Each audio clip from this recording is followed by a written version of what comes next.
परीक्षा वर्ष 2023 जो आज का पेपर हुआ यानी 1 मार्च 2023 के पेपर हुआ, देख सकते हैं यहाँ ओरिजिनल पेपर आपके सामने है। सेट डी का है। ध्यान दीजिए, सेट अलग अलग हो सकते हैं लेकिन जो प्रश्न होते हैं वो सभी में एक होते हैं। देख सकते हैं कुछ निर्देश दिए गए होंगे तो इनको आपने पढ़ लिया था।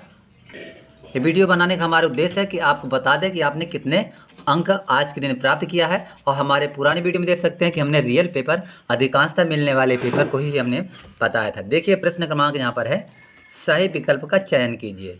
एक नंबर 10वें रस का नाम। ध्यान दीजिएगा, हो सकता है कि आपका दूसरा, तीसरा, चौथा कहीं पर भी हो लेकिन रहेगा यही। 10वें रस का नाम होता है वात्सल्य।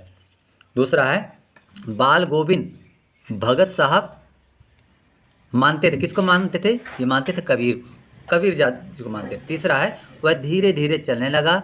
इस वाक्य में क्रिया विशेषण का भेद है, तो यहाँ पर आप स्थानवाचक में लगाइए। थोड़ा डाउट है मुझे, कमेंट में जरूर बताएं। इसके बाद बालक तारकेश्वर नाथ को उनके पिता टीका लगाते थे। टीका लगाते थे तो काहे का लगाते थे? भभूत का लगाते थे।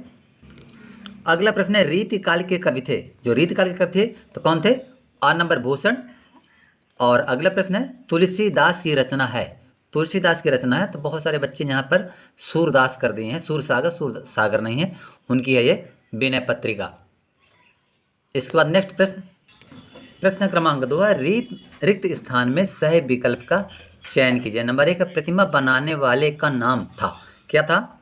श्याम मोहन, मोतीलाल। तो आपको यहाँ पर मोतीलाल यदि भरे हैं तो पक्का आपको 1 नंबर मिलेगा। दूसरा है संधि के भेद होते हैं। संधि कितने भेद होते हैं? 3 भेद होते हैं, स्वर संधि, व्यंजन संधि और विसर्ग संधि।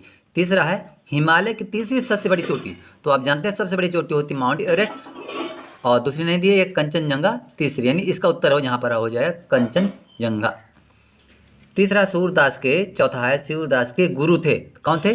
वल्लभाचार्य जी थे। और चौपाई छंद की प्रत्येक पंक्ति में मात्रा होती है, कितनी होती हैं? 16 होती हैं। यदि ऐसा आपने किया तो पक्का 1 नंबर आपको मिलेगा। प्रबंध काव्य के भेद होते हैं, कितने होते हैं? 2 भेद होते हैं।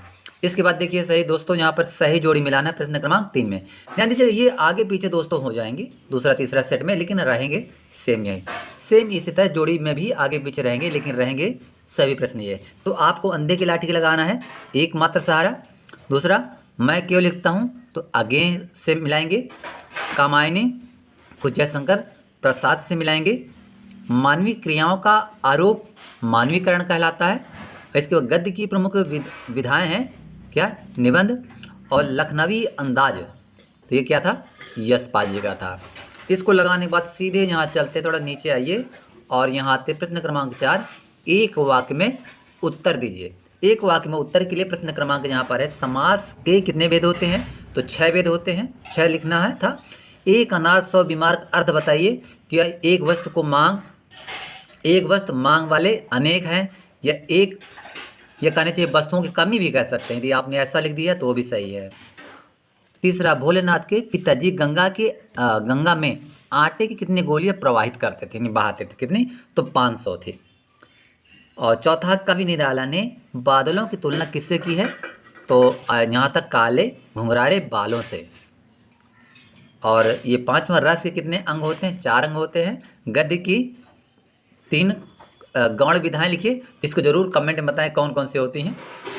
5 नंबर प्रश्न है आदमी ने पहल आग का आविष्कार किया, सही।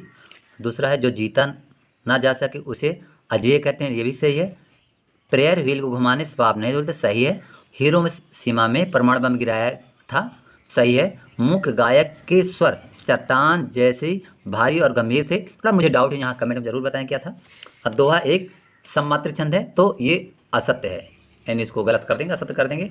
फिर यहाँ देखेंगे ये सब प्रश्न आए थे, अधिकांश आप हमारे पुराने पेपर को देख दोस्तों जैसे देख सकते हैं ये सभी के सभी प्रश्न यानी 90% हमारे पुराने पेपरों में मिले थे। आप हमारे सभी सेटों में देखेंगे तो सभी प्रश्न लगभग मिल गए थे। 1-2 प्रश्न जो कोर्स छोड़ करके ये सभी प्रश्न मिल गए थे। ये सब, और लास्ट वाला भी ये भी मिला। दोस्तों वीडियो को लाइक शेयर कमेंट, चैनल को जरूर सब्सक्राइब कीजिए। धन्यवाद।